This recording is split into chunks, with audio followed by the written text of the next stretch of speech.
கூடி வந்திருக்கிற உங்கள் யாவருக்கும் ஆண்டவராகிய இயேசு கிறிஸ்துவின் நாமத்தினாலே என்னுடைய மாலை வணக்கங்களை நான் தெரியப்படுத்துகிறேன். இந்த மாலை நேரத்திலே தேவன் நம்மோடு பேசும்படியாக நாம் ஜெப சிந்தையாய் காத்திருப்போம். அப்போஸ்தலர் நடபடிகள் நாம் தொடர்ந்து தியானித்து வரும்போது கர்த்தர் நிறைய விஷயங்களை நம்மோடு கூட இடைப்படுகிறார். நம்முடைய தனிப்பட்ட வாழ்க்கைக்கும் குடும்பங்களுக்கும் விசேஷமாய் சபைக்கும் தேவையான நிறைய சத்தியங்களை நாம் கற்றுக்கொண்டு வருகிறோம். கற்றுக்கொள்கிற இந்த சத்தியங்களை நாம் கடைபிடிக்க தேவ ஆவியானவர் நமக்கு கிருபை தருவாராக. அப்போஸ்தலர் நடபடிகள் 8ஆம் அதிகாரத்தை கடந்த அமர்விலே நாம் தியானித்து வந்தோம். அந்த 8ஆம் அதிகாரத்துல முதல் 25 வசனங்களில் எப்படி அந்த 7 பேரில் ஒருவராகிய பிலிப்பு, அந்த உதவிக்காரரில் ஒருவராகிய பிலிப்பு சமாரியாவுக்கு சென்று அங்கே நிறைவேற்றின அந்த ஊழியம், அதன் விளைவாக எப்படி மக்கள் ரட்சிக்கப்பட்டார்கள், ஞானஸ்நானம் எடுத்தார்கள், பேதுரு யோவானை கர்த்தர் கொண்டு வந்து எப்படியாக அவர்களுக்கு பரிசுத்த ஆவியானவரை கொடுத்தார். இந்த சமாரியா பட்டணத்திலே நிறைவேற்றப்பட்ட அந்த ஊழியத்தை குறித்து கடந்த அமர்விலே நாம் சிந்தித்தோம். இப்பொழுது அதனுடைய தொடர்ச்சியாக அப்போஸ்தலர் 8ஆம் அதிகாரத்தினுடைய 26வது போகிறோம். அப்போஸ்தலர் 8ஆம் அதிகாரம் 26வது வசனத்திலிருந்து. பின்பு கர்த்தருடைய தூதன் பிலிப்பை நோக்கி, நீ எழுந்து தெற்கு முகமாய் எருசலேமிலிருந்து காசா பட்டணத்துக்கு போகிற வனாந்திர மார்க்கமாய் போ என்றான். அந்தபடி அவன் எழுந்து போனான். வாசித்த இந்த வசனத்திலே பிலிப்புவுக்கு கர்த்தர் கொடுக்கிற ஒரு ஆலோசனை, வழிநடத்துதலை நாம் இங்கே பார்க்கிறோம். இங்க என்ன சொல்றாரு அப்படின்னா, இப்பொழுது பிலிப்பு சமாரியாவிலே இருக்கிறார். சமாரியாவில இருக்கிற பிலிப்பை எழுந்து நீ தெற்கு முகமாய் எருசலேமிலிருந்து காசா பட்டணத்திற்கு போகிற அந்த வனாந்திர மார்க்கமாய் போ என்று சொல்லுகிறார். சமவெளியில் இருக்கிற பிலிப்புக்கு வனாந்திர மார்க்கமாய் போவதற்கு ஒரு அழைப்பு வருகிறது. சொல்ல போனா இப்ப போற இடம் சற்று கடினமான இடம்தான். அந்த கடினமான ஒரு இடத்திற்கு நோக்கிய ஒரு அழைப்பு தான் இது. அது மட்டுமல்ல, இப்பொழுது சமாரியாவிலே ஒரு வெற்றி உள்ள ஊழியம் நடந்து கொண்டு இருக்கிறது. It was a very fruitful ministry in Samaria. நிறைய பேர் ரட்சிக்கப்படுறாங்க, திரளான மக்கள் வராங்க, ஒரு சபை அங்கே ஸ்தாபிக்கப்படுகிறது, அங்கே உள்ளவர்கள் சீஷர் ஆகிறார்கள். இப்படிப்பட்ட பலன்களை எல்லாம் பிலிப்பு அங்க பார்த்தார். ஆனால் இந்த பலனுள்ள ஊழியம், இந்த வெற்றிகரமான ஊழியத்தின் நடுவிலே தான் இப்படி ஒரு திசை திருப்பம் பிலிப்புவினுடைய வாழ்க்கையில கர்த்தர் கொண்டு வருகிறார். பிலிப்பு கேள்வி கேட்கல, ஏன் ஆண்டவரே, ஏற்கனவே ஒரு நல்ல பயனுள்ள ஒரு ஊழியம் தானே நான் செஞ்சுட்டு இருக்கேன், நிறைய கனிகளை கர்த்தர் தரீங்க, இது ஒரு வெற்றி உள்ள ஊழியமாச்சே என்று சொல்லி எந்த கேள்வியும் கேட்காதபடிக்கு இப்பொழுது பிலிப்பு என்ன செய்கிறார் என்றால் அதற்கு கீழ்ப்படுகிறதை நாம பார்க்கிறோம். இந்த வெற்றி உள்ள ஊழியத்தின் நடுவிலே தான் இப்படிப்பட்ட திசை மாற்றம் வருகிறது. இந்த சமவெளியிலிருந்து வனாந்திரத்திற்கு போவதற்கு தான் இந்த அழைப்பு வருகிறது. நிறைய மக்கள் இருந்தாங்க. இப்ப அந்த மக்கள் இடத்திலிருந்து ஒருவர் இடத்தில் போவதற்கு ஒரு அழைப்பு வருகிறது. இது எல்லாமே நீங்க ஏன் கவனிக்கணும் அப்படின்னு நான் சொல்றேன்னா, நம்முடைய வாழ்க்கையில சில திசை மாற்றங்கள், திசை திருப்பங்கள் கர்த்தர் எந்த நேரத்தில் வேண்டாமானாலும் கொண்டு வர முடியும். நம்முடைய வாழ்க்கையிலே, கிறிஸ்தவ வாழ்க்கையிலே கடைசி வரைக்கும் தேவ சித்தம் என்ன என்கிற ஒரு ப்ளூ பிரிண்ட் எந்த ஒரு விசுவாசிக்கும் ஆண்டவர் கொடுக்கிறது கிடையாது. ஆனால் அடுத்தடுத்த படி எடுத்து வைக்கிறதற்கு தேவையான வெளிச்சத்தை தேவன் தம்முடைய வசனத்தின் மூலமாய் அவர் நமக்கு கொடுக்கிறார். அந்த வெளிச்சத்திற்கு நாம் கீழ்ப்படிய தயாராய் இருக்கிறோமா? இங்க நீங்க நல்லா கவனிச்சு பாத்தீங்கன்னா, இங்க போக வேண்டிய இடத்துக்கு தான் சொல்றாரே தவிர அங்க யாரை சந்திக்க போகிறார் என்பதை இப்பொழுது அவர் அறிவிக்கவில்லை. கவனிச்சீங்களா? இப்ப யார் இடத்துல போனோம், அது ஒரு கூட்டமா அல்லது ஒரு நபரா, அவருக்கு சுவிசேஷம் சொல்லணுமா, என்ன செய்யணும், அதை பற்றி எந்த ஒரு தகவலையும் தேவன் பிலிப்புக்கு கொடுக்கவில்லை. ஆனால் ஆண்டவர் இங்க செய்வதெல்லாம் அந்த இடத்த சொல்லிடுறாரு, நீ இங்க இருந்து எழுந்து அந்த இடத்துக்கு போ அப்படின்னு சொல்றாரு. ஆனால் பிலிப்புனுடைய அந்த கீழ்ப்படிதலை நம்ம பார்க்கும்போது தேவ சித்தத்திற்கு முற்றிலும் தன்னை அர்ப்பணிக்கிறார், கீழ்ப்படுகிறார். ஆபிரகாமை குறித்து சொல்லும் போது நம்ம சொல்லுவோம், போகிற இடம் கூட தெரியாத அளவுக்கு ஆபிரகாம் கீழ்ப்படிந்தார் என்று சொல்லுவோம். இங்கேயும் கூட நம்ம பிலிப்பை பார்க்கும் பொழுது ஒருவேளை இடம் என்ன அப்படி என்பதை தெரிந்திருந்தாலும் அடுத்தடுத்து என்ன செய்ய போகிறார் என்பதை ஆண்டவர் துவக்கத்திலேயே பிலிப்புக்கு கொடுக்கவில்லை. பிரியமானவர்களே, ஆண்டவருடைய சொல்லுக்கு கீழ்ப்படிந்து ஒரு விசுவாச படி நீங்க வாழ்க்கையில எடுத்து வைக்கும் போது, ஒருவேளை ஒரு இடத்துக்கு சொல்லும் போது நீங்க போகும்போது, அல்லது ஏதோ ஒரு ஆலோசனைக்கு நீங்க கீழ்ப்படியும் போது, அதற்கு பிறகு அடுத்தடுத்த படி எடுத்து வைக்கிறதற்கு தேவையான ஞானத்தையும் வெளிச்சத்தையும், அந்த ஒருவேளை அது ஒரு ஊழியமாய் இருந்தால் அந்த ஊழியத்தை தொடர்ந்து நிறைவேற்றக்கூடிய அந்த யுக்திகளையும் செயல் திட்டங்களையும் அது எல்லாவற்றையும் தேவன் நமக்கு நிச்சயமாய் கொடுப்பார். அந்த விசுவாசம் நமக்கு அவசியம். அந்த விசுவாசத்தோடு இங்க பிலிப்பு கிளம்பி போறார். அநேக அருட்பணியாளர்களை நாம் எடுத்துக்கொள்ளும் போது போகிற இடம் ஒன்றுதான் அவர்களுக்கு தெரிந்தது. அங்கே போய் என்ன செய்ய போகிறார்கள் என்பதை கூட அவர்கள் அறியாது இருந்தார்கள். ஆனால் போய் அந்த இடத்துல அமர்ந்து அங்க உள்ள மக்களை எப்படி புரிந்து கொள்ள வேண்டும், அங்க உள்ள கலாச்சாரத்தை எப்படி படித்துக் கொள்ள வேண்டும், அங்க உள்ள மக்களுக்கு ஏற்றபடி எப்படி சுவிசேஷத்தை அறிவிக்க வேண்டும், அவர்களுடைய எப்படிப்பட்ட ஊழியங்கள் அங்க நிறைவேற்ற வேண்டும், என்னென்ன விதங்கள்ல அங்க கிறிஸ்துவை அறிவிக்க முடியும், இதெல்லாம் அவர்கள் ஒரு படி எடுத்து வைத்த பிறகுதான் அவர்களுக்கு வெளிப்படுத்தப்பட்டது. அதனாலே கிறிஸ்துவ வாழ்க்கையிலே இதை நன்றாக நாம் புரிந்து கொள்ளலாம். ஒருவேளை கேட்டுக்கொண்டு இருக்கிற உங்களுடைய வாழ்க்கையிலே சில திசை மாற்றங்களை கர்த்தர் கொண்டு வரக்கூடும்.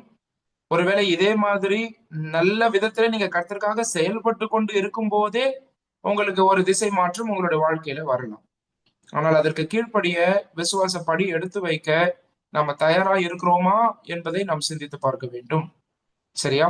இங்க பிலிப்புக்கு இது சொல்லப்பட்ட உடனே நம்ம 27 வாசிக்கிறோம், அந்தபடி அவன் எழுந்து போனான் என்று நம்ம வாசிக்கிறோம். சரி, அடுத்தது தொடர்ந்து பாருங்க 27வது வசனத்துல, அப்பொழுது எத்தியோப்பியருடைய ராஜஸ்திரி ஆகிய கந்தாகே என்பவளுக்கு மந்திரியும் அவளுடைய பொக்கிஷம் எல்லாவற்றிற்கும் தலைவனுமாய் இருந்த எத்தியோப்பியன் ஆகிய ஒருவன் பணிந்து கொள்ளும்படி எருசலேமுக்கு வந்திருந்து. ஒரு மனுஷன் வரான். அந்த மனுஷனை பற்றிய சில விவரணங்கள் நமக்கு கொடுக்கப்பட்டிருக்கிறது. இவர் யாரா இருக்கிறார் என்றால், இவருடைய ஊர் எத்தியோப்பியா. எத்தியோப்பியா வந்து கீழே ஆப்பிரிக்கா தேசம். அங்க இருந்து மேல வரணும் இஸ்ரவேல் தேசத்துக்கு. இது கொஞ்சம் தூர பிரயாணம் தான். இவர் இப்ப எங்க வந்திருக்கிறார் அப்படின்னா, ஆண்டவரை பணிந்து கொள்ள எருசலேமுக்கு வந்திருக்கிறார். எருசலேம் இஸ்ரவேல் தேசத்தில் இருக்கிறது. இவருடைய ஊரோ ஆப்பிரிக்காவில இருக்கிறது. அங்க இருந்து இங்க வருகிறார். இதுவே நம்மளை யோசிக்க வைக்குது. ஏன் அங்க இருந்து இங்க வர்றாரு? அந்த காரணம் அங்க கொடுக்கப்பட்டிருக்கிறது. அவன் பணிந்து கொள்ளும்படி எருசலேமுக்கு வந்திருந்து அப்படி சொல்லும் போது ஒரு விஷயத்த நம்ம சிந்திக்கணும். ஏன்னா இவரை பத்தி தகவல்கள் நம்ம இங்க பார்க்கும்போது ஒரு ராணிக்கே இவர் என்னவா இருக்கிறார்? மந்திரியா இருக்கிறார். கந்தாகே என்பது ஒரு பட்டமாய் இருக்கிறது. எப்படி பைபிள்ல பாரோன் ஏரோத் அப்படின்னு சொல்றோமோ அந்த மாதிரி கந்தாகே என்பது ஒரு பட்டம். சரியா? அந்த அந்த ஊர்ல இருந்த அந்த ராணிகளுக்கு இருந்த பட்டம். சரி, ஒரு ராணிக்கு இவர் என்னவா இருக்கிறார்? மந்திரியா இருக்கிறாரு. அது மட்டுமல்ல, இருக்கிற எல்லா பொக்கிஷங்களுக்கும் தலைவனுமா இருக்கிறான். அப்படின்னா இவருக்கு வசதி இருக்கிறது. அடுத்தது இவருக்கு நல்ல புகழ் இருக்கிறது. இவருக்கு நல்ல பதவி இருக்கிறது. பணம் இருக்கிறது, பதவி இருக்கிறது. இவர் தான் பினான்ஸ் மினிஸ்டர் இல்லையா? பொக்கிஷங்கள் எல்லாவற்றுக்கும் தலைவன். சோ இவருக்கு நல்ல பதவி இருக்கிறது. கண்டிப்பா நல்ல மரியாதையும் இருந்திருக்கும். புகழ்பெற்ற ஒரு நபர் இல்லையா? பணம் இருக்கிறது, பதவி இருக்கிறது, புகழ் இருக்கிறது. அப்புறம் ஏன் எருசலேமுக்கு வர? பிரியமானவர்களே, நம்ம சிந்திக்க வேண்டியது என்னவென்றால், மனிதனுடைய வாழ்க்கையில இருக்கிற வெறுமையை பணமோ பதவியோ புகழோ நிச்சயம் போக்க முடியாது. மனிதனுடைய ஆத்துமாவிலே தேவைப்படுகிற திருப்தி, மனிதனுடைய வாழ்க்கையிலே தேவையான உண்மையான நிம்மதியை ஆண்டவர் இயேசு கிறிஸ்து ஒருவர் தான் தர முடியும். மனிதன் நித்திய மதிப்புள்ளவன். பிரசங்கி 3:11 படிச்சு பாத்தீங்கன்னா, உலகத்தை அவருடைய உள்ளத்திலே வைத்திருக்கிறார்னு சாலமோன் எழுதுறார். உலகம்னா நித்தியம்னு அர்த்தம். நித்தியத்தை அவங்களோட உள்ளத்துல வைத்திருக்கிறாருன்னா என்ன அர்த்தம்னு கேட்டீங்கன்னா, நித்திய தேவனோடு நித்திய காலம் வாழுவதற்காக படைக்கப்பட்டவன் மனிதன். இந்த நித்திய தேவனோடு எப்பொழுது உறவு ஒரு மனிதனுக்கு வருகிறதோ அப்பதான் அவருடைய வாழ்க்கையில திருப்தியே வரும். அது வரைக்கும் எதை தேடி போனாலும் மனிதனுடைய வாழ்க்கையில திருப்தி வராது. வாழ்க்கையில இருக்கக்கூடிய வெற்றிடத்தையும் வெறுமையும் அவைகள் நிரப்ப முடியாது. செயின்ட் அகஸ்டின் ஒரு முறை சொன்னார், there is a vacuum in the heart of a man, only God can fill that vacuum அப்படின்னு சொன்னார். மனிதனுடைய வாழ்க்கையில இருதயத்துல ஒரு வெறுமை உண்டு, வெற்றிடம் உண்டு, அதை தேவன் மாத்திரமே நிரப்ப முடியும் என்று சொன்னார். பிரியமானவர்களே, அது உண்மை. இன்றைக்கு உலகத்துல இருக்கக்கூடிய பொருளோ, பேரோ, புகழோ, பணமோ, அல்லது சில நபர்களோ, மதமோ, கோட்பாடுகளோ மனிதனுடைய வாழ்க்கையில திருப்தியை தர முடியாது. சரியா? ஒருவேளை தற்காலிகமான சில இன்பங்களையும் சந்தோஷங்களும் திருப்திகளும் அவைகள் கொடுக்கலாம். ஆனால் நிரந்தரமான மனிதனுடைய தேடலுக்கு விடை யார் என்றால், நித்திய தேவனோடு அவன் உறவு கொள்ளுகிறானே, அவர்தான் விடையாய் இருக்கிறார். இந்த மனுஷனை பாருங்க, எல்லாம் இருந்தது, அங்க பல தெய்வ வழிபாடு, அதுலயே சோர்ந்து போயிருப்பாருன்னு நினைக்கிறேன். இருதயத்துல நிறைய கேள்விகள் இருந்திருக்கும். இப்ப ஓர் இறை கோட்பாடு எங்க இருக்குது அப்படின்னு பாத்தீங்கன்னா, இஸ்ரவேல்ல இருக்கிறது. இதை தேடி வருகிறார். இந்த பல தெய்வங்களை விட்டு இந்த ஒரு தெய்வத்தை தேடி வருகிறார். கவனிச்சிங்களா? அப்படின்னா அங்க எதுவுமே அவருக்கு திருப்திப்படுத்த முடியல, எதுவுமே அவருக்கு உண்மையான சந்தோஷத்தையோ நிம்மதியோ தரல. ஆனா ஒரு நல்ல விஷயம் செய்யறாரு. தூரம்னு பார்க்காம, சிரமம்னு பார்க்காம நேரா எருசலேமுக்கு என்ன செஞ்சிருக்கிறாரு? அவர் வந்திருக்கிறார். நிச்சயமா இவர் ஒரு யூத மார்க்க அமைந்தவர் அப்படின்றது கூட நம்ம சொல்லலாம். ப்ரோசலைட்டா கூட இருந்திருக்கலாம். ஏன்னா ஒரு புறஜாதியான். நிச்சயமாக இந்த யூத மதம் அவருக்கு ரொம்ப விருப்பம் உள்ளதா இருந்திருக்கிறது. இந்த யெகோவா தேவனை தேடி அவர் வருகிறார். இப்படித்தான் நம்ம இவரை பார்க்கிறோம். ஒரு கூடுதலான தகவல் நமக்கு ஆங்கில வேதாகமத்திலும் கிரேக்க மொழியில எல்லாம் கொடுக்கப்பட்டிருக்கிறது. அது என்னன்னு கேட்டீங்கன்னா, இவர் ஒரு அன்னகர். அந்த அன்னகர் என்கிற தகவல் நமக்கு தமிழ் வேதாகமத்துல இல்ல. சரியா? ஆனா அந்த நாட்கள்ல நீங்க பாத்தீங்கன்னா, அரண்மனையில நல்ல பதவிகள்ல இருக்கக்கூடியவர்கள் அவர்கள அந்த மாதிரி விதையடிப்பார்கள். அவங்களுக்கு மேற்கொண்டு சந்ததி வரக்கூடாது, அல்லது அவங்க ராணியோடையோ அல்லது ராஜ வம்சத்தோடையோ அவங்க இணைந்து அங்க சந்ததிகளை பெறக்கூடாது என்பதற்காக அவர்களை கேஸ்ட்ரேட் பண்ணுவாங்க. அது நம்ம அந்த காலத்தினுடைய பழக்க வழக்கமா இருந்தது. ஒருவேளை அப்படி அன்னகர் ஆக்கப்பட்ட ஒரு மனிதனாய் கூட இவர் இருந்திருக்கலாம். எப்படியோ, ஆனால் இங்க என்ன செய்யறாரு அப்படின்னா, இந்த மனிதன் இங்க எருசலேமுக்கு வருகிறார். இந்த மெய் தேவனை தேடி வருகிறார். அவரை தொழுது கொள்ளும்படியாய் அவர் வருகிறார்.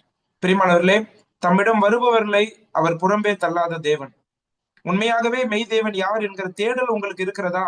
ஆண்டவராகிய இயேசு கிறிஸ்து ஏதோ ஒரு விதத்துல தம்மை உங்களுக்கு வெளிப்படுத்தக்கூடியவராய் இருக்கிறார். இந்த மனுஷனை ஆண்டவர் விடல. இந்த ஒரு மனுஷன் மீது அவர் அக்கறை கொள்ளுகிற தேவன் இல்லையா? அதனாலதான் என்ன செய்யறாரு பாருங்க. அடுத்த வசனத்துல நம்ம வாசிக்கிறோம், 28 வாசிக்கிறோம். ஊருக்கு திரும்பி போகும்போது தன் ரதத்திலே உட்கார்ந்து ஏசாயா தீர்க்கதரிசியின் ஆகமத்தை வாசித்துக் கொண்டிருந்தான். அப்ப என்ன நடக்குது? 29ல ஆவியானவர் சொல்றார், நீ போய் அந்த ரதத்துடனே சேர்ந்து கொள் என்று பிலிப்புடனே சொன்னார். இப்பதான் கூடுதலான ஒரு தகவல் வருது. கவனிச்சிங்களா? பிலிப்பு நீ இப்படி போன்னு சொன்னோடனே ஒரு படி எடுத்து வச்சார், கீழ்ப்படிஞ்சார். இப்ப அடுத்த வெளிச்சம் கிடைக்குது. இதுதான் கிறிஸ்தவ வாழ்க்கை. சரியா? என்னன்னே புரியல, எல்லாத்தையும் தெரிஞ்சுக்கிட்டு தான் கீழ்ப்படியணும் அப்படின்னு சொன்னா காலம் ஃபுல்லா கீழ்ப்படியவே முடியாது. அது நல்லா புரிஞ்சுக்கணும். ஒவ்வொரு படியும் ஆண்டவர் காண்பிக்க காண்பிக்க நான் ஆண்டவரை விசுவாசித்து ஒரு படி எடுத்து வைக்க வேண்டும். இப்ப அடுத்த ஒரு வெளிச்சம் கொடுக்கிறாரு. என்னன்னா, நீ போ. முன்னாடி ஊரை தான் சொன்னார், இப்போ அந்த நபரை சொல்ற. நீ போய் என்ன பண்ணு, அந்த ரதத்துடனே சேர்ந்து கொள் அப்படின்னு சொல்ற. ஒரு ரதம் இருக்கிறது, அதுல ஒரு மனிதன் போயிட்டு இருக்கிறான். சரியா? அந்த ரதத்துடனே நீ என்ன செய், சேர்ந்து கொள் சொல்றாரு. பிரியமானவர்களே, இன்னொரு விஷயத்த நான் கொண்டு வரேன். இந்த ரதத்துல இப்ப அவர் இந்த மனுஷனை தான் சந்திக்க போறார். இந்த கந்தாகே என்பவளுடைய மந்திரியை அவர் சந்திக்க போறார். நீங்க 30வது வசனம் பாத்தீங்கன்னா, அப்பொழுது பிலிப்பு ஓடி போய் சேர்ந்து அவன் ஏசாயா தீர்க்க ஆகமத்தை வாசிக்கிறதை கேட்டு அவனை சந்திக்கிறார். சரியா? இப்ப நல்லா கவனிங்க. ஒரு பெரிய கூட்டத்துக்கு ஊழியம் செய்து கொண்டிருந்த பிலிப்பு ஒருவனை தேடி போகிறதற்கு அவர் தயங்கவில்லை. சரியா? ஆண்டவர் சொன்ன உடனே அவர் கீழ்ப்படுகிறார். அந்த கீழ்ப்படிதலுடைய வேகத்தை லூக்கா எப்படி எழுதி வச்சிருக்கிறாருன்னா, அவன் ஓடி போய் அப்படின்னு எழுதி வச்சிருக்கிறார். அதை கவனிச்சிங்களா? அவன் ஓடி போய், அந்த கீழ்ப்படிதலுடைய ஆர்வமும் அந்த வேகமும் அந்த ஆசையும் இதுல வெளிப்படுது. அவன் ஓடி போய் அந்த ரதத்துடனே சேர்ந்து கொள்ளுகிறான். சரியா? இப்ப இந்த ஒரு நபர் மீது ஆண்டவர் கரிசனை உள்ளவராய் இருக்கிறார் என்பதை பிலிப்பு புரிந்து கொள்ளுகிறார். பிரியமானவர்களே, ஆண்டவர் ஒருவரும் கெட்டு போகக்கூடாது என்று விரும்புகிறார். எல்லாரும் ரட்சிக்கப்பட வேண்டும் என்று சொல்லி அவர் சித்தமாய் இருக்கிறார். ஒருவேளை இன்னைக்கு கூட காலையில நாங்க பேசிட்டு இருந்தோம். ஒருவேளை உங்க சபையில அஹ், ஒருவர், சரியா, ஒருவேளை இந்த 2026ல ஒரு குடும்பம், நீங்க குடும்பமா இருக்கிறீங்கன்னா, ஒருவருக்கு சுவிசேஷம் சொல்ல ஆண்டவர் உங்களை அழைப்பாரானால், வழி நடத்துவாரானால், அது அழைப்புன்னு சொல்ல முடியாது. ஏற்கனவே அந்த அழைப்பு எல்லா விசுவாசிகளுக்கும் இருக்கு இல்லையா? அப்ப அந்த ஒருவர் மீது நீங்க கவனம் செலுத்த, ஒருவேளை ஒரு நல்ல ஒரு தீர்மானம் எடுத்து ஒருவருக்கு சுவிசேஷம் சொல்லி அந்த ஒருவரை கிறிஸ்துவனுடைய வழி நடத்தி அந்த ஒருவரை சபையில இணைக்க வேண்டும் என்கிற தீர்மானத்தோடு செயல்பட்டால், ஒருவேளை சாலிகிராம சபையில இருக்கிற அத்தனை குடும்பங்களும் இந்த தீர்மானம் எடுத்தீங்கன்னா, சபையில நிறைய பேர் சேர்க்கப்படுவதற்கு நிச்சயமா ஆண்டவர் உதவி செய்வார் இல்லையா? இந்த ஒரு நபர் மீதுதான் பிலிப்பு இப்ப கவனம் செலுத்துறார். அந்த ஒரு நபர்கிட்ட போறதுக்கு அவர் தயங்கவே இல்லை. என்ன ஆண்டவரே, பெரிய பெரிய கூட்டத்துக்கு நான் வந்து பிரசங்கம் பண்ணிட்டு இருக்கிறேன், சரியா, இது சமாரியாவுல வந்து அப்படியே போற இடங்கள் எல்லாம் ரட்சிப்பு தான்.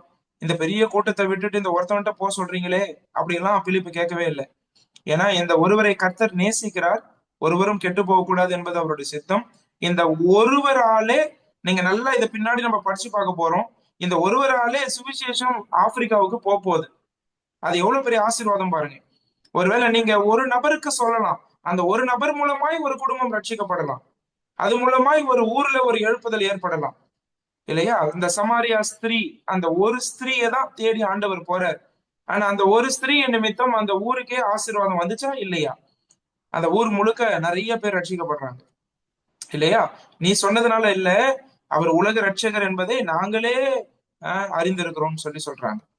பிரியமானவர்களே, அந்த மாதிரி பின் வரக்கூடிய விளைவுகள் அதிகமா இருக்கலாம், பின் வரக்கூடிய பலன்கள் அதிகமா இருக்கலாம், கனிகள் அதிகமா இருக்கலாம். ஆனா நாம் விசுவாசித்து ஒரு நபருக்கு எடுக்க வேண்டிய முயற்சியை நீங்க நிறுத்திடாதீங்க. அந்த ஒரு நபர் உங்க வீட்டுக்கு வந்து வேலை செய்யக்கூடிய ஒரு நபரா இருக்கலாம். அந்த ஒரு நபர் உங்ககிட்ட அடிக்கடி காய்கறி விற்கிற ஒருவரா இருக்கலாம். நீங்க ஒரு வங்கிக்கு போறீங்கன்னா எப்பொழுதும் பழகுகிற ஒருவராய் இருக்கலாம். ஒரு மார்க்கெட்டுக்கு போறீங்கன்னா எப்பொழுதும் பேசுகிற ஒருவராய் இருக்கலாம். அல்லது உங்க பிள்ளைங்க படிக்கிறாங்களே, பெஸ்ட் ஃப்ரெண்ட் இருக்கிறானே உங்க பையனுக்கு, அவனுடைய அப்பா அம்மாவா இருக்கலாம். அது யார் வேணா இருக்கலாம். ஆனா அந்த ஒரு நபருக்காக நீங்க ஜெபம் பண்ணுங்க, அந்த ஒரு நபர் மீது முயற்சி எடுங்க. கர்த்தர் வந்து பெரிய விளைவுகளை ஏற்படுத்துவார். சரியா? ஓகே. சோ ஆவியானவர் சொல்றாரு, நீ போய் அந்த ரதத்துடனே சேர்ந்து கொள் அப்படின்னு சொல்றாரு. 30ஆம் வசனத்தை வாசிக்கிறோம். அப்பொழுது பிலிப்பு ஓடி போய் சேர்ந்து அவன் ஏசாயா தீர்க்கதரிசியின் ஆகமத்தை வாசிக்கிறதை கேட்டு, நீர் வாசிக்கிறவைகளின் கருத்து உமக்கு தெரியுமா? பாருங்க, இவருடைய தேடல் மறுபடியும் வெளிப்படுது. இந்த கந்தாகிய மந்திரியோட தேடல் எப்படி இருக்குன்னா, அந்த தோல் சுருளை வாங்கி அவர் வாசிச்சுட்டு போறாரு. அந்த நாட்கள்ல தோல் சுருள் வாங்குவது மிகவும் கடினம். வசதியானவங்க தான் வாங்க முடியும். இவர் நிச்சயமா வசதியானவரா இருக்கிறார், நம்ம ஏற்கனவே அதை சிந்திச்சோம். அப்படி இருக்கும்போது அங்க ஏசாயா தோல் சுருளை வாங்கி அவர் சொந்தமாவே அந்த சுருளை வச்சிருக்கிறார், அதை படிச்சுட்டு போறார் இல்லையா? அவருடைய மனதுல இருந்த அந்த தேடல், அவருடைய மனதுல இருந்த அந்த கேள்விகள், அவருடைய மனதுல இருந்த அந்த ஏக்கம், இதெல்லாம் ஆண்டவராக இயேசு கிறிஸ்து மூலமாய் தான் தீரப்போகிறது. இப்ப வேதத்தை படிச்சுக்கிட்டே போறாரு. அதனாலதான் இப்ப பிலிப்பு கேட்கிறாரு, நீர் வாசிக்கிறவைகளின் கருத்து உமக்கு தெரியுமா என்றான். அதற்கு அவன், ஒருவன் எனக்கு தெரிவிக்காவிட்டால் அது எனக்கு எப்படி தெரியும் என்று சொல்லி பிலிப்பு ஏறி தன்னோட உட்காரும்படி அவனை வேண்டிக் கொண்டான். இதனால கவனிங்க, ஒருவேளை கந்தாகிய மந்திரி இங்க பிலிப்புக்கு சொல்ற மாதிரி இது இருந்தாலும், உங்களுடைய சொந்த குடும்பத்திலேயோ அல்லது சொந்த தெருலையோ உங்களுக்கு தெரியாமலே ஒரு சிலர் இந்த மெய்தேவனை குறித்த தேடல் உள்ளவர்களா இருக்கலாம். ஒருவேளை இதே மாதிரி கேள்வி உள்ளவர்களா சிலர் இருக்கலாம். ஒருவன் எனக்கு தெரிவிக்காவிட்டால் அது எனக்கு எப்படி தெரியும் அப்படின்னு கேட்கக்கூடிய ஒரு நபர் ஒருவேளை உங்க பக்கத்து வீட்டிலே இருக்கலாம். அவருக்கு யார் வேத வசனத்தை விளக்கி சொல்லுவது? ஒரு முறை H.A. ஐன்சைட் என்று சொல்லக்கூடிய ஒரு நல்ல வேத எழுத்தாளர், அவர் பாத்தீங்கன்னா ஒரு முறை மீட்டிங்க்கு, ஒரு ஸ்பெஷல் மீட்டிங்க்கு போறதுக்கு அவருக்கு அழைப்பு வந்தது. அந்த சமயம் அவர் போக வேண்டிய அந்த ட்ரெயினை மிஸ் பண்ணிட்டார். என்னப்பா அது, ட்ரெயினை மிஸ் பண்ணிட்டோமே, எப்படி நேரத்துக்கு போய் சேர்றதுன்னு சொல்லி ஆண்டவர்கிட்ட ஜெபம் பண்ணி அடுத்த ஒரு ட்ரெயின்ல ஏறுறாரு. அந்த ட்ரெயின்ல ஏறி பார்த்தா அவர் உட்கார்றதுக்கு இடமே இல்லை, ரொம்ப நெருக்கமா இருந்துச்சு. அப்போ ஒரு நபர் கொஞ்சம் தள்ளி, பிரதர் இங்க வாங்க உட்காருங்க அப்படின்னு சொல்லி கூப்பிட்டு உட்கார வைக்கிறார். அது ரொம்ப கொஞ்சம் பாதி தான் உட்காந்துட்டு இருக்கிறார். அந்த மாதிரிதான் அவர் உட்கார்ந்தார். அப்படியே உட்காந்துட்டு ஒரு 6 மணி நேரம் பயணிக்கணும். அந்த 6 மணி நேரம் பயணத்துல அந்த பக்கத்துல இருந்த அந்த நபர், சரியா, அவரோடு கொஞ்சம் பேச்சு கொடுக்குறாரு. ஏன்னா இவருக்கு மனசுல என்னன்னா, ஐன்சைடு ஒரு சின்ன ஜெபம் பண்ணாரு. நான் பிடிக்க வேண்டிய ட்ரெயினை விட்டுட்டேன், இப்ப வேற ட்ரெயின்ல தான் கூட்டிட்டு போறீங்க ஆண்டவரே, இப்ப இதுல உங்களுடைய சித்தம் என்ன? எதனால அந்த ட்ரெயினை மிஸ் பண்ணேன், இதை எதுக்கு பிடிச்சிருக்கேன் எனக்கு தெரியல, அது என்னன்றதை நீ தெரியப்படுத்தும் அப்படின்னு கேட்டார். அப்ப இந்த நபரோட இங்க பேச ஆரம்பிக்கும் போது அந்த நபர் பாத்தீங்கன்னா இவர் அவருக்கு சுவிசேஷம் சொல்றதுக்கு ஒரு ஏவுதலை ஆண்டவர் பரிசுத்த ஆவியானவர் இவருடைய மனசுல கொடுக்குறாரு. இப்ப அவருக்கு சுவிசேஷம் சொல்றாரு, வேதத்துல இருந்து நிறைய காரியங்களை தெளிவு பண்றாரு. இப்படி அந்த உரையாடல் போய்க்கொண்டே இருக்கிறது. அப்ப முடிவுல அந்த நபர் சொல்றாரு, 3 நாளைக்கு முன்னாடி நான் ஒரு செய்தி கேட்டேன். அந்த செய்தியில எனக்கு சுவிசேஷம் அறிவிக்கப்பட்டது. ஆனா அதுல எனக்கு ஏராளமான கேள்விகள் என்னோட மனதுல இருந்தது. அந்த கேள்விகளுக்கு எனக்கு யார் பதில் கொடுப்பான்னு நான் நினைச்சிட்டே இருக்கிற நேரத்துல நீங்க வந்து இப்ப உட்கார்றீங்க. இந்த மாதிரி எல்லா கேள்விகளுக்கும் எனக்கு பதில் கொடுத்தீங்க அப்படின்னு சொல்லி சொன்னார். அதுக்கு பிறகுதான் ஐன்சைடுக்கு புரிந்தது. அவர் எதனால அந்த ட்ரெயினை விட்டாரு, இதுல எதுக்கு வந்தாரு, இந்த நபரை எதுக்கு சந்தித்தார் என்கிற கேள்விகளுக்கு அவருக்கு பதில் கிடைத்தது. பிரியமானவர்களே, நம்முடைய வாழ்க்கையில கர்த்தருடைய நடத்துதல்கள் ரொம்ப ஆச்சரியமா இருக்கலாம். அதை பார்க்கிறதற்கு நம்முடைய ஆவிக்குரிய கண்கள் திறக்கப்பட வேண்டும். ஆண்டவர் கொண்டு வர சந்திப்புகளை சாதாரணமா நினைக்காதீங்க. ஆண்டவர் சந்திக்க வைக்கும் நபர்களை ஒருவேளை நரகத்துக்கு போகக்கூடிய ஒரு ஆத்துமாவா நீங்க பாத்தீங்கன்னா அதுதான் கர்த்தருடைய பார்வையா இருக்கிறது. இந்த இடத்துல இந்த மனுஷன் கேட்ட இதே கேள்வி உங்க தெருல ஒருத்தவருக்கு இருக்குதுன்னு வச்சுக்கோங்க. ஒருவேளை அது தெரியாமலே உங்களுக்கு இருக்குன்னு வச்சுப்போம்.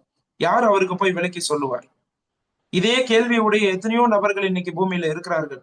ஒருவன் எனக்கு தெரிவிக்காவிட்டால் அது எனக்கு எப்படி தெரியும்? ரோமர் 10ஆம் அதிகாரத்துல வாசிக்கிறோம் இல்லையா? தெரிவிக்கிறவர்கள் வேண்டும். இல்லையா? கேட்கணும், தெரிவிக்கணும். அப்பதான் ரட்சிக்கப்பட முடியும், விசுவாசிக்க முடியும். அதனால தெரிவிக்கிறவர்கள் வேண்டும். அது எனக்கு எப்படி தெரியும் அப்படின்னு சொல்றாரு. இல்லையா? அவர் வாசித்த பகுதியை பத்தி இங்க லூக்கா எழுதுறாரு. 32வது இருந்து பார்க்கிறோம். அவன் வாசித்த வேத வாக்கியம் என்னவென்றால், அவர் ஒரு ஆட்டை போல அடிக்கப்படுவதற்கு கொண்டு போகப்பட்டார். மயிர் கத்திரிக்கிறவனுக்கு முன்பாக சத்தமிடாது இருக்கிற ஆட்டை ஆட்டுக்குட்டியை போல அவர் தமது வாயை திறவாதிருந்தார். அவர் தம்மை தாழ்த்தின போது அவருடைய நியாயம் எடுத்து போடப்பட்டது. அவருடைய ஜீவன் பூமியிலிருந்து எடுபட்டு போயிற்று. அவருடைய வம்சத்தை யாராலே சொல்லி முடியும் என்பதே. இந்த பகுதி தான் வாசிச்சுட்டு போறார். நமக்கு வாசிக்கும் போதே தெரியுது, ஏசாயா 53 இருந்து இந்த பகுதி இருக்கு நமக்கு தெரியுது. ஆனா இதனுடைய அர்த்தம் இந்த மந்திரிக்கு புரியல. இப்ப பிலிப்பு கேட்கிறாரு, மந்திரி பிலிப்பை நோக்கி, தீர்க்கதரிசி யாரை குறித்து இதை சொல்லுகிறார்? தம்மை குறித்தோ வேறு ஒருவரை குறித்தோ எனக்கு சொல்ல வேண்டும் என்று கேட்டுக்கொண்டான். அடுத்த வசனம் ரொம்ப அருமையா இருக்கு பாருங்க, 35 பாருங்க. அப்பொழுது பிலிப்பு பேச தொடங்கி இந்த வேத வாக்கியத்தை முன்னிட்டு இயேசுவை குறித்து அவனுக்கு பிரசங்கித்தான். கவனிச்சிங்களா? ஒருவேளை நீங்க யோசிச்சு பாருங்க, பிலிப்புவுக்கு ஏசாயா 53 விளக்க தெரியல அப்படின்னா இங்க என்ன ஆயிருக்கும்? இது யாரை பத்தி சொல்லுதுன்றது அவருக்கு தெரியலன்னா இங்க என்ன நடந்திருக்கும்? நிச்சயமா ஆண்டவர் இயேசு கிறிஸ்துவை பற்றி அவருக்கு அவர் அறிவிச்சிருக்க முடியாது. இந்த மந்திரியும் என்ன பண்ணிருக்க முடியாது, ரட்சிக்கப்பட முடியாது. பிரியமானவர்களே, இது இன்னொரு பக்கம் நம்ம சிந்திக்கணும். வேதத்தை ஒருவேளை சிலர் நம்ம இடத்துல சில சந்தேகங்களை கேட்கும் போது, ஒருவேளை பெரிய ஆழமான சந்தேகங்கள் நமக்கு தெரியலனாலும் அடிப்படையான வேதத்தினுடைய அந்த framework of the entire Bible, ஆதியாகமத்திலிருந்து வெளிப்படுத்தின விசேஷம் வரைக்கும் நமக்கு இந்த 66 புஸ்தகங்களுடைய ஒரு மேற்பார்வையாவது நமக்கு நிச்சயம் தெரிய வேண்டும். இல்லையா? அடிப்படை சத்தியங்களை அறிந்திருக்க வேண்டும். அதற்கு வேதத்தை கிரமமாய் படிக்க வேண்டும். இல்லையா? வேத வசனத்தை நான் அறிவிக்காவிட்டால் வேற என்னத்தை அறிவிக்க முடியும்? இல்லையா? ஒருவர் பிரசங்கிக்கிறாருன்னா வேத வசனம் தானே முக்கியம். ஒருவர் ஒரு சந்தேகத்தை தெளிவு பண்றாருன்னா வேத வசனம் தானே முக்கியம். ஆலோசனை கொடுக்குறீங்க, சந்தேகத்தை தீர்க்கிறீங்க, கண்டித்து உணர்த்துறீங்க, ஆறுதல் படுத்துறீங்க, எல்லாத்துக்குமே வேத வசனம் தானே தேவை. நான் அடிக்கடி சிந்திச்சிருக்கேன் இதை. ஒருவேளை பிலிப்புக்கு இது தெரிஞ்சதுனாலதான் அங்க அனுப்பி விட்டாரோ என்னமோ தெரியல ஆண்டவர். இல்லையா? பிலிப்புக்கே இந்த பகுதி தெரியலன்னா என்ன ஆயிருக்கும்? பிரியமானவர்களே, அநேகர் இப்படிப்பட்ட சந்தேகத்தோடு இருக்கிறார்கள். ஆனா இப்ப இந்த ஏசாயா 53 எடுத்து யாரை குறித்து பிரசங்கிக்கிறார்? இயேசுவை குறித்து அவனுக்கு பிரசங்கிக்கிறார். இல்லையா? பழைய ஏற்பாடு முக்கியம் இல்லைன்னு நினைச்சிடாதீங்க யாருமே. இங்க பாருங்க, இந்த வசனத்தை வச்சுதான் அவர் ரட்சிக்கப்படுறார். சரியா? பழைய ஏற்பாட்டுல இருக்கிற ஒவ்வொரு புஸ்தகமும் முக்கியம், புதிய ஏற்பாட்டுல இருக்கிற ஒவ்வொரு புஸ்தகமும் முக்கியம், வேதாமத்துல இருக்கிற ஒவ்வொரு வசனமும் முக்கியம். எல்லா புத்தகங்களும், எல்லா வசனங்களும், எல்லா எழுத்துகளும் தேவ ஆவியானவரால் அருளப்பட்ட வேதம் இது. அதனால அதனுடைய முக்கியத்துவத்தை நம்ம குறைத்து விடக்கூடாது. நிறைய பேர் புதிய ஏற்பாட்டுக்கு ரொம்ப முக்கியத்துவம் கொடுத்துட்டு பழைய ஏற்பாடுடைய முக்கியத்துவத்தை குறைச்சிருவோம். அது நம்ம செய்யக்கூடாது. ஆண்டவரை நீங்கள் சரியான விதத்தில் அறிந்து கொள்ள வேண்டும் என்றால், அவருடைய திட்டங்களை சரியாய் புரிந்து கொள்ள வேண்டும் என்றால், முழு வேதாகமத்தையும் கிரமமாய் படிப்பது அவசியம். சரியா? அப்ப இங்க அதான் நடக்குது. இயேசுவை குறித்து அவனுக்கு பிலிப்பு என்ன செய்யறார்? பிரசங்கிக்கிறார். அப்புறம் 36 பாருங்க. இவ்விதமாய் அவர்கள் வழிநடந்து போகையில் தண்ணீர் உள்ள ஒரு இடத்திற்கு வந்தார்கள். அப்பொழுது மந்திரி, இதோ தண்ணீர் இருக்கிறதே, நான் ஞானஸ்நானம் பெறுகிறதற்கு தடை என்ன? ஒருவேளை ஞானஸ்நானத்தை குறித்தும் பிலிப்பு பிரசங்கித்திருப்பார் என்று நான் நினைக்கிறேன். இயேசு கிறிஸ்துவை நாளே வரக்கூடிய ரட்சிப்பு மட்டுமல்ல, ஞானஸ்நானத்தை குறித்தும் சில தெளிவுகளை கொடுத்திருக்க கூடும். இப்போ இவருக்கு உள்ளத்துல ஒரு பெரிய சந்தோஷம். ஆண்டவர் இயேசு கிறிஸ்துவ விசுவாசிக்கிறாரு. இப்ப அவருக்கு இருந்த ஒரு கேள்வி என்னன்னா, தண்ணீர் இங்க இருக்கே, ஞானஸ்நானம் நான் பெறுறதுக்கு என்ன தடை அப்படின்னு கேக்குறாரு. அப்ப 37வது வசனத்துல பிலிப்பு சொல்றாரு. அதற்கு பிலிப்பு, நீர் முழு இருதயத்தோடும் விசுவாசித்தால் தடை இல்லை என்றான். ரொம்ப முக்கியமான வசனம். நீ முழு இருதயத்தோடு விசுவாசித்தார். ஆண்டவர் இயேசு கிறிஸ்து ஒருவரால மட்டுமே என்னுடைய பாவங்களை மன்னிக்க முடியும் என்கிற நிலைமையிலே அவரை விசுவாசிக்க வேண்டும். இது ஒரு கட்டாயம் அல்ல, யாரும் சொல்லி வரக்கூடியதல்ல. அல்லது ஞானஸ்நானம் எடுத்துக்கணும், என் கூட இருக்கிறவங்க எல்லாம் ஞானஸ்நானம் எடுத்துட்டாங்க, நான் எடுக்கலையே அப்படின்றதுனால சொல்லக்கூடிய ஒரு வாய்ப்பாடு அல்ல. அறியாமையில போய் எடுப்பதல்ல. ஆனால் முழு இருதயத்தோடு நானே என்னுடைய பாவங்களை உணர்ந்து, நானே இந்த ஆண்டவராகிய இயேசு கிறிஸ்துவை மனதார நானே தன்னார்வமாய் மனமுவர்ந்து அவரை விசுவாசித்து என்ன செய்கிறேன்? ஏற்றுக்கொள்ளுகிறேன். அந்த மனம் திரும்புதலும் விசுவாசமும் எனக்குள்ளே ஆண்டவர் செய்கிற காரியமா இருக்கிறது. எனக்குள்ளே அந்த விசுவாசத்தை துவக்குகிறார் இல்லையா? ஆண்டவர் இயேசு கிறிஸ்துவை முழு இருதயத்தோடு விசுவாசிப்பது அவசியம். அது ரொம்ப முக்கியம். அது இல்லாம ஒரு மனிதன் ரட்சிக்கப்பட முடியாது. அப்படி ரட்சிக்கப்படாவிட்டால் அவர் ஞானஸ்நானமும் எடுக்கிறதற்கு அவருக்கு தகுதி இல்லை. அப்ப இங்க ரொம்ப அழகா இதுல சொல்லித்தராரு, நீர் முழு இருதயத்தோடும் விசுவாசித்தால். அப்ப அவர் சொல்றாரு, இயேசு கிறிஸ்துவை தேவனுடைய குமாரன் என்று விசுவாசிக்கிறேன் அப்படின்னு சொல்றாரு. அந்த விசுவாசம் இங்க இந்த மந்திரிக்கு காணப்பட்டது. பிறகு 38ல வாசிக்கிறோம், ரதத்தை நிறுத்த சொன்னான். அப்பொழுது பிலிப்பும் மந்திரியும் ஆகிய இருவரும் தண்ணீரில் இறங்கினார்கள். பிலிப்பு அவனுக்கு ஞானஸ்நானம் கொடுத்தான்.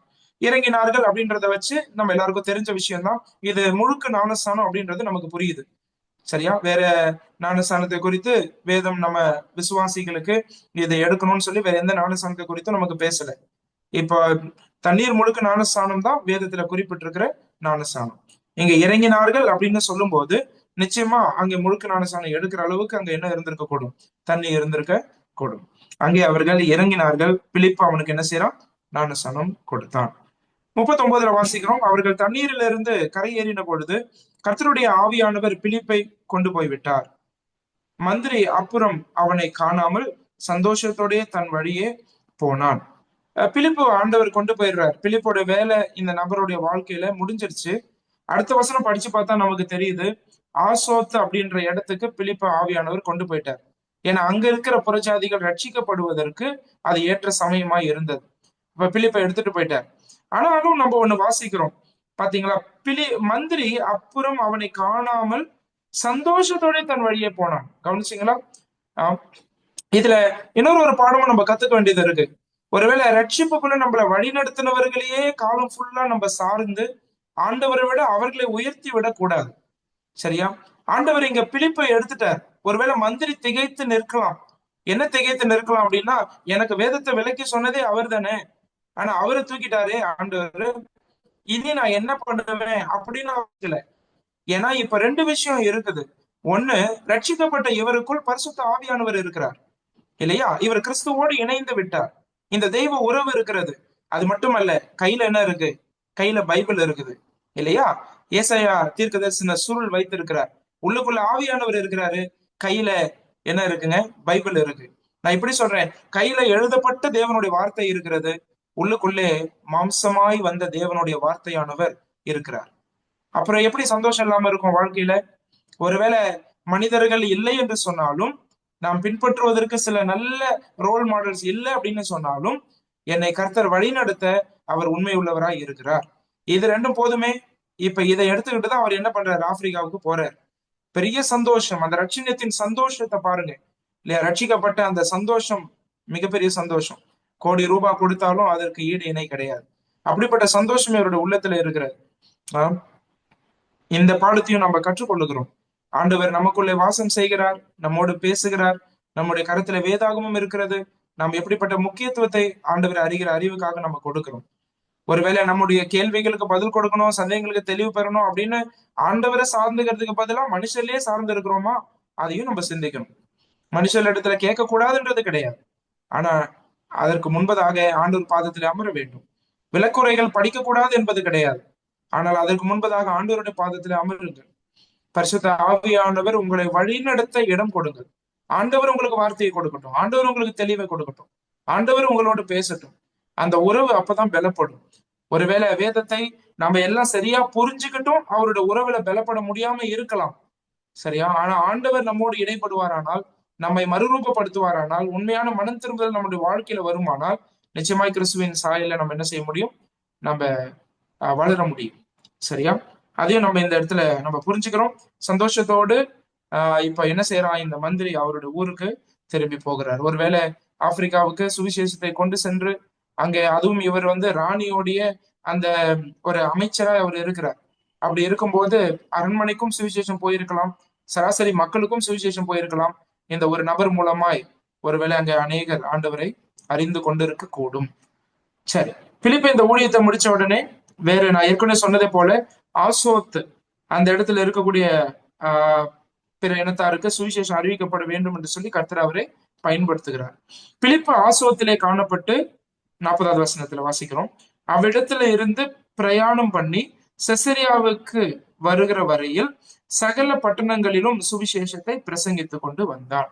ஆசோத்திலிருந்து செசரியா வரைக்கும் அவர் என்ன செய்கிறார்? எல்லா பட்டணங்களிலும் சுவிசேஷத்தை அறிவித்துக் கொண்டே வருகிறார். இது மூணுமே 3 பரிணாமங்கள். பிலிப்பினுடைய ஊழியத்துல நம்ம பார்க்கும்போது சமாரியா என்ற ஒரே இடத்துல சுவிசேஷம் அறிவிக்கிறது. கந்தாகிய மந்திரி அந்த ஒரே நபருக்கு சுவிசேஷம் அறிவிப்பது. அடுத்தது பல பட்டணங்கள் தெரிந்து தெரு தெருவாக தெரிந்து பல பட்டணங்களுக்கு சென்று அவர் என்ன செய்கிறார்? ஊழியம் செய்கிறார்.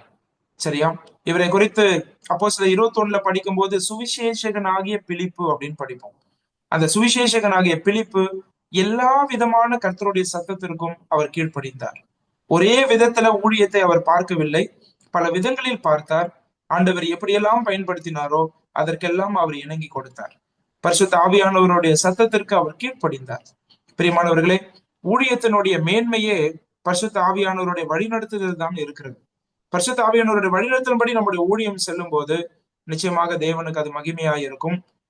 அது மூலமாய் தனிப்பட்ட நபரும் அல்லது ஒரு ஊராரும் அல்லது பல ஊராரும் ஆண்டவருக்குள்ள வருவதற்கு பெரிய ஒரு வாய்ப்பாக அது நிச்சயமாக அமையும். சமாரியா என்ற ஒரு ஊருக்கு சந்தோஷம், கந்தாகிய மந்திரி என்னும் ஒரு நபருக்கு சந்தோஷம். அது மட்டுமல்ல, ஆசோத்திலிருந்து செசரியா வரைக்கும் உள்ள பல பட்டணங்களுக்கு சந்தோஷம். ஏனென்றால் இவங்க எல்லாருமே ஆண்டவர் இயேசு கிறிஸ்துவை அறிகிறதற்கு ஒரு மனிதனுடைய கீழ்ப்படிதல் காரணமாய் இருந்தது. சிந்திப்போம் பிரியமானவர்களே. ஆண்டவர் உங்களை அப்படிப்பட்ட விதங்களில் அழைப்பாரானால் அதற்கு நிச்சயமாய் நீங்கள் விசுவாசித்து கீழ்ப்படிங்க. அதனுடைய பலன்களை நிச்சயமாய் பார்ப்பீர்கள். சரி, 8வது அதிகாரத்துல கந்தாகிய மந்திரியுடைய ரட்சிப்பை பார்த்தது போல 9வது அதிகாரத்துல ஒரு முக்கியமான நபருடைய ரட்சிப்பை நம்ம பார்க்க போறோம். அவர்தான் அப்போஸ்தலனாகிய பவுல். சரியா? இந்த 8 பொதுவா கந்தாகிய மந்திரி அப்படின்னு சொல்லுவாங்க, 9 சவுலுன்னுவாங்க, 10 கொர்நேலியுன்னுவாங்க. இந்த 3 நபர்களுடைய ரட்சிப்பு 3 அதிகாரங்கள்ல வரிசையாக லூக்கா எழுதி வைத்திருக்கிறார். அது உண்மைதான். இது ரொம்ப ஒரு பிவட்டல் பாயிண்ட் தான் சொல்லணும். இந்த ஆக்ட்ஸ் ஆஃப் தி அப்போஸ்டல்ஸ்ல அப்போஸ்தலர் நடவடிக்கைகள் புத்தகத்துல ஒரு முக்கியமான ஒரு இடத்துக்கு நம்ம வந்திருக்கிறோம். ஏன்னா இனி வரக்கூடிய விஷயங்கள் எல்லாமே அப்போஸ்தலனாகிய பவுலை கர்த்தர் எப்படி பயன்படுத்துகிறார், எப்படி சுவிசேஷம் பல புறஜாதிகளுக்கு, பல இடங்களுக்கு, பல நாடுகளுக்கு, சில கண்டங்களுக்கு எப்படி போகுது என்பதை லூக்கா நமக்கு வரிசையாக காண்பிக்க போகிறார். அதுக்கு முன்னாடி அவருடைய ரட்சிப்பை குறித்து இந்த இடத்துல நம்ம படிப்போம். 9ஆம் அதிகாரம் முதல் வசனத்துல இருந்து பாருங்க. சவுல் என்பவன், அதாவது சவுல் பவுல் ரெண்டும் ஒண்ணுதான். சரியா? சவுல் என்றது அவருடைய எபிரேய பெயர், யூத பெயர். பவுல் என்றது அவருடைய அந்த புறஜாதிகள் அழைக்கக்கூடிய, அதாவது கிரேக்க பெயர். சரியா? எங்கெல்லாம் அதிகமா புறஜாதிகள் மத்தியில போனாரோ அங்கெல்லாம் பவுல்னு லூக்கா பயன்படுத்தி இருக்கிறார். எங்கெல்லாம் இஸ்ரேல் மக்கள் மத்தியில இருந்தாரோ அங்கெல்லாம் சவுல்னு பயன்படுத்தி இருக்கிறார். அவ்வளவுதான் வித்தியாசம், வேற எதுவும் கிடையாது. சரியா? அப்படிதான் நம்ம இங்க பாக்குறோம். சவுல் என்பவன் இன்னும் கர்த்தருடைய சீஷரை பயமுறுத்தி கொலை செய்யும்படி சீரி பிரதான ஆசாரிய இடத்திற்கு போனான்.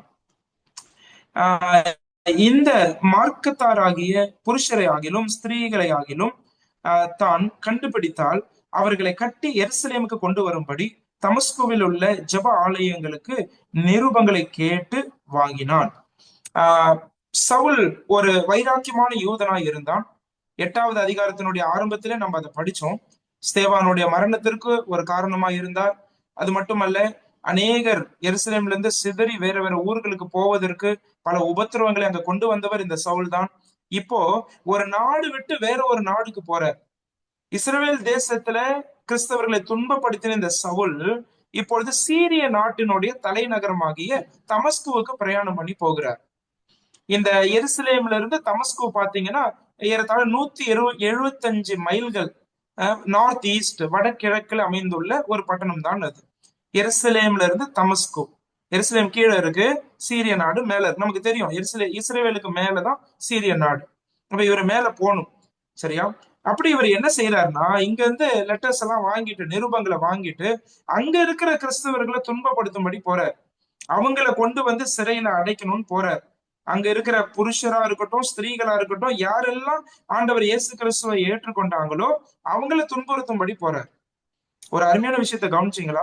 2வது வசனத்துல இந்த மதம் அப்படின்னு வாசிக்கிறோமா, மார்க்கம்னு வாசிக்கிறோமா? எவ்வளவு அருமையா லூக்கா எழுதுறாரு பாருங்க. இந்த மார்க்கத்தார் ஆகிய, கவனிச்சிங்களா? அப்போஸ்தலர் நடவடிக்கைகள்ல சில இடங்கள்ல த வே அப்படின்னு கிறிஸ்டியானிட்டியை பத்தி குறிப்பிட்டிருக்கிறாங்க. கிறிஸ்தவத்தை குறித்து இது ஒரு மார்க்கம் அப்படின்னு நாம சொல்லலைங்க, தேவ ஆவியானவர் எழுதி வச்சிருக்கிறார். இது ஒரு அருமையான மார்க்கம். இயேசு கிறிஸ்து அண்டை ஒரு மனிதன் திரும்பக்கூடிய ஒரு வழி அது. நானே வழி என்று சொன்னாரு. அந்த வழியாகி ஆண்டவர் இயேசு கிறிஸ்துவத்துல திரும்புவதுதான் உண்மையான கிறிஸ்தவனுக்கான அடையாளம். சரி, இந்த மார்க்கத்தாராகிய புருஷர் ஸ்திரீகள் இவர்களை கண்டு என்ன செய்யணும்? அவங்களை துன்புறுத்தும்படி போகிறார். ஏன் இவர் ஒரு நாடு விட்டு இன்னொரு நாடுக்கு போகிறார்? பல காரணங்கள் இருக்கலாம் இந்த துன்புறுத்தலுக்கு. எனக்கு தெரிந்த ஒரு முக்கியமான காரணத்தை நான் சொல்லிடுறேன். ஒண்ணு, தமஸ்கு ஒரு முக்கியமான ஊரா இருந்துச்சு. இப்ப இந்த கிறிஸ்தவர்கள் அங்க சிதறப்பட்டு போயிருக்கிறாங்க.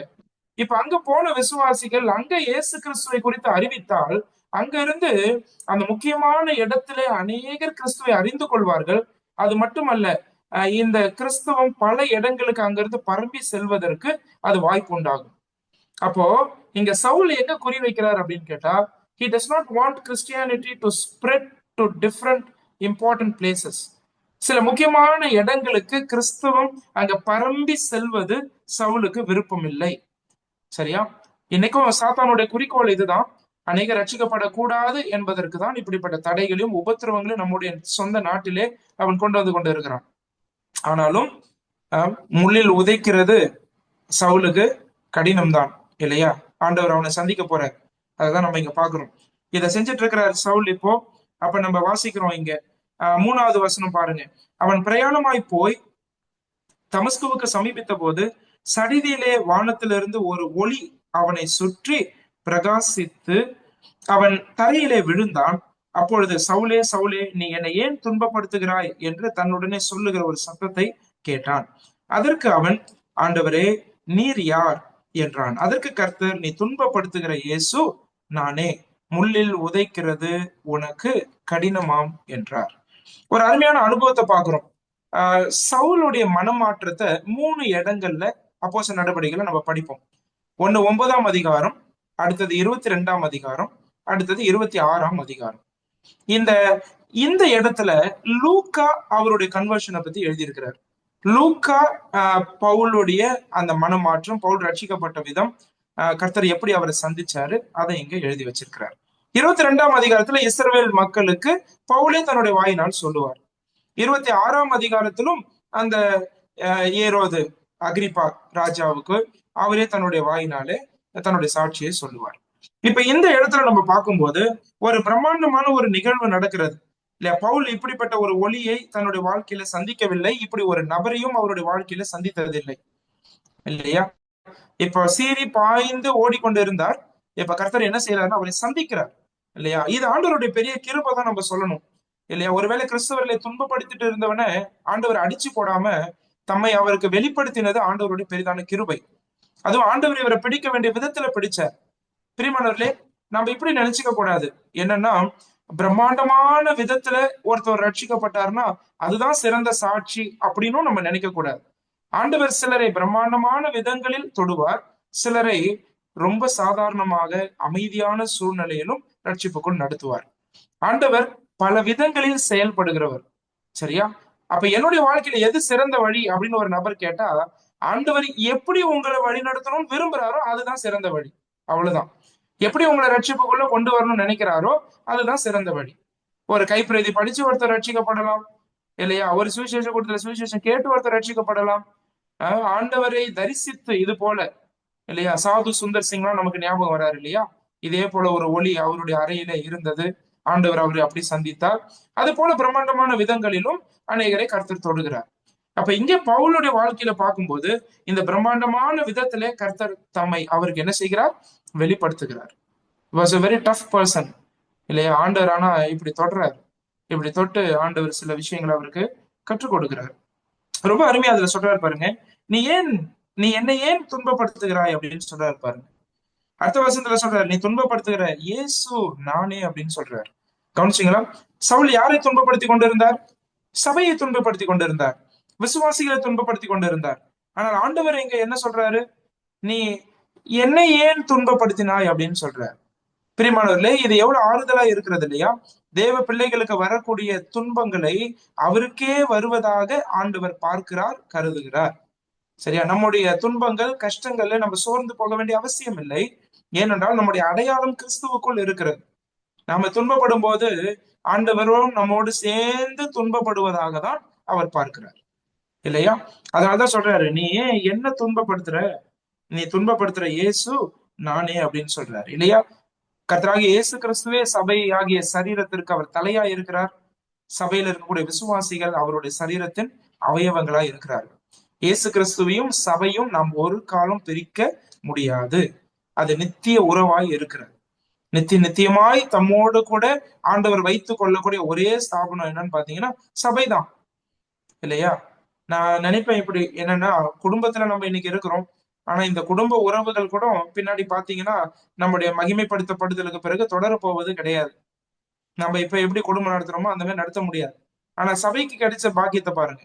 சபை இப்ப எப்படி ஆண்டவரோடு கூட இருக்கிறதோ, கிறிஸ்துவுக்குள்ள விசுவாசியில் இருக்கிறார்களோ அதே போலதான் நித்தியத்திலும் காணப்பட போறாங்க. அந்த உறவு ஒரு காலமும் என்ன செய்ய முடியாது?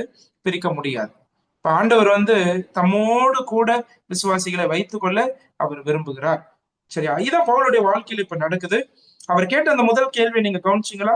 இந்த ஒளியை பார்த்த பிறகு இந்த ஆண்டவரை தரிசிக்கும் போது, ஆண்டவரே நீர் யார் இல்லையா? ரொம்ப அருமையான கேள்வி. ஆண்டவரே நீர் யார்? அதோட நிறுத்தல, இன்னொரு கேள்வியும் கேட்கிறாரு 6வது வசனத்துல. ஆண்டவரே நான் என்ன செய்ய சித்தமா இருக்கிறீர்? கவனிச்சீங்களா? அவன் நடுங்கி திகைத்து, ஆண்டவரே நான் என்ன செய்ய சித்தமாயிருக்கிறேன். இந்த 2 கேள்விகளும் கிறிஸ்தவ வாழ்க்கையினுடைய முக்கியமான அம்சங்களா இருக்குது. சரியா? முதல்ல ஆண்டவரை அறிகிற அறிவு, ஆண்டவரை அறிகிற அறிவு. 2வது ஆண்டவருடைய சித்தத்தை செய்வது, ஆண்டவருடைய விருப்பத்தை நிறைவேற்றுவது.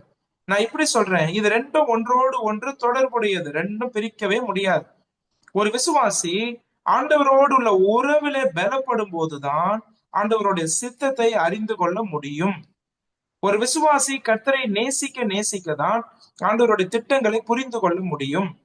ஒரு விசுவாசி ஆண்டவராகிய இயேசு கிறிஸ்துவுக்கு முன் உரிமை கொடுக்கும் போதுதான் ஆண்டவருடைய திட்டங்களை புரிந்து கொள்ள முடியும். நீங்க குடும்பங்களா சிந்திச்சு பாருங்க. ஒருவேளை உங்களை சென்னையிலேயோ மற்ற இடத்துலயோ கர்த்தர் வைத்திருக்கும் போது நீங்க ஒருவேளை வேலையிலேயோ அல்லது வருமானம், மற்ற சில அர்ப்பணிப்புகள், உலகத்தினுடைய காரியங்கள், படிப்பு, மற்ற காரியங்கள், இதெல்லாம் நம்ம சிக்கி தவிக்கும் போது ஆண்டவருக்கு கொடுக்க வேண்டிய அந்த முன்னுரிமை பாதிக்கப்படுகிறது. இந்த ஆண்டவருக்கு கொடுக்க வேண்டிய ப்ரையாரிட்டி பாதிக்கப்படும் போது ஒண்ணு புரிஞ்சுக்கோங்க நல்லா, ஒருபோதும் கர்த்தர் உங்களை எதுக்காக அந்த இடத்துல கொண்டு வச்சிருக்கிறாருன்றத பாக்குறதுக்கு உங்களுடைய கண்கள் திறக்கப்படவே படாது. நல்லா புரிஞ்சுக்கணும். எப்ப அந்த கண்கள் திறக்கப்படும்? ஒருவேளை என்ன பாண்டிச்சேரியில வச்சிருக்கிறாருன்னா என்ன நோக்கத்துக்காக வச்சிருக்கிறார்? அதாவது கர்த்தருடைய நோக்கம் என்ன? எனக்கு பல ஆசைகள் இருக்கலாம், எனக்கு பல நோக்கங்கள் இருக்கலாம், எனக்கு சில இலக்கு இருக்கலாம், லட்சியங்கள் இருக்கலாம். அதை பத்தி நான் பேசல. ஆனா கர்த்தருடைய நோக்கம் என்ன என்பதை புரிந்து கொள்ள இதை நல்லா காதுல வாங்கிக்கோங்க. அவரோடு தனிப்பட்ட உறவிலே பலப்படுவது, அவரை நேசிப்பது, எல்லாத்தோட முக்கியமா உங்களுடைய எல்லா காரியங்களையும் பின்தள்ளி ஆண்டவர் இயேசு கிறிஸ்துவுக்கு முன் உரிமை கொடுக்கிறீர்களே, அவரை முதன்மைப்படுத்துகிறீர்களே, அப்படிப்பட்டவர்களே தெய்வ நோக்கங்களை புரிந்து கொள்ள முடியும். இல்லைன்னு சொன்னா நாம நமக்காகவே வாழ்ந்து கொண்டு இருப்போம். ஆனா ஆண்டவர் எதற்காக கொண்டு வந்தாரோ அந்த நோக்கங்கள் நிறைவேறாது. ஒருவேளை வருமானத்திலையும், பணத்திலையும், வசதியிலையும், சொகுசான சூழலையும் சந்தோஷமா இருக்கலாம். ஆனால் கர்த்தருக்குள்ள அவருடைய திட்டத்தை நிறைவேற்றுவதில் ஒரு திருப்தி இருக்கு தெரியுமா? அந்த திருப்தி ஒரு காலம் நமக்கு கிடைக்காது. இதனால புரிஞ்சுக்கணும். இந்த 2 கேள்வியிலேயே எவ்வளவோ விஷயங்கள் இருக்கிறது. ஆண்டவரே நீர் யார்? சரியா? இது ஒரு நாளுடைய கேள்வின்னு நினைச்சுக்காதீங்க பவுலுக்கு. அவர் வாழ்க்கை ஃபுல்லா இதை கேட்டுட்டே இருந்தார் ஆண்டவர்கிட்ட. ஆண்டவரை அறிகிற அறிவு என்பது ஒரு நாளில் ஒரே ஒரு க்ஷணத்துல ஒரு நபர் பெற்றுக்கொள்வது கிடையாது. இல்லையா? இதுக்கு இந்த இடத்துல இதை கேட்கிறாரு. ஆனா 20 வருஷம் கழிச்சு பிலிப்பியர்ல ஜெபிக்கிறாரு. ஆண்டவரே நான் உம்மை அறியவும் அப்படின்னு ஜெபிக்கிறாரு. கவனிச்சீங்களா? நான் உம்மை அறியவும். அப்பயும் அந்த கேள்வி அவர் மனசுல இருக்கு. ஆண்டவரே உம்மை நான் அறிந்து கொள்ள வேண்டும். பிரியமானவர்களே, ஆண்டவர் இயேசு கிறிஸ்துவை ரட்சகராக அறிந்து கொண்டதில் மாத்திரம் திருப்தி அடைந்து விடாதீர்கள். ரட்சிக்கப்பட்டு விட்டோம், பரலோகம் கிடைத்து விட்டது என்பதிலேயே திருப்தி அடைந்து விடாதீர்கள். ஆனால் ஆண்டவர் இயேசு கிறிஸ்துவை அறிய வேண்டிய விதத்திலே அறிந்து கொள்ள நம்மை நாமே ஒப்பு கொடுப்போம். தொடர்ந்து வாழ்க்கையில அவரை அறிந்து கொள்ளதான் அவர் என்னை என்ன செய்ய சித்தமா என்னை என்ன செய்ய சொல்றாரோ அதை என்னால என்ன பண்ண முடியும்? காது கொடுத்து கேட்க முடியும். பிரியமானவர்களே, அவருக்கு முன்னுரிமை கொடுக்கிறீர்களா? அவரை அறிகிற அறிவுக்கு முன்னுரிமை கொடுக்கிறீர்களா? அல்லது ஒருவேளை ஒரு குற்ற உணர்வோடு, ஒரு விரக்தியோடு இந்த பைபிள் ஸ்டடி நீங்க அட்டன் பண்ணிட்டு இருக்கீங்களா? நான் வேலை, மற்ற காரியங்கள், குடும்பத்துடைய காரியங்கள் இதுலயே போயிடுது பிரதர், ராத்திரியும் பகலுமா. எங்க பிரதர் உட்கார்றது வேத வசனத்துல ஜெபிக்க முடியல, சபை கொடுக்கைக்கு முக்கியத்துவம் கொடுக்க முடியல, ஊழியங்களை செய்ய முடியல. அந்த விரக்தியோட இருக்கிறீங்களா? தீர்மானம் எடுக்க வேண்டியது நீங்க தான். சில காரியங்களை கர்த்தருக்காக பின் தள்ளாத பட்சத்துல அவருடைய சித்தத்தை அறிந்து கொள்ள முடியாது. நல்லா புரிஞ்சுக்கணும். இங்க பவுல் ரொம்ப அழகா இதை செய்யறார்.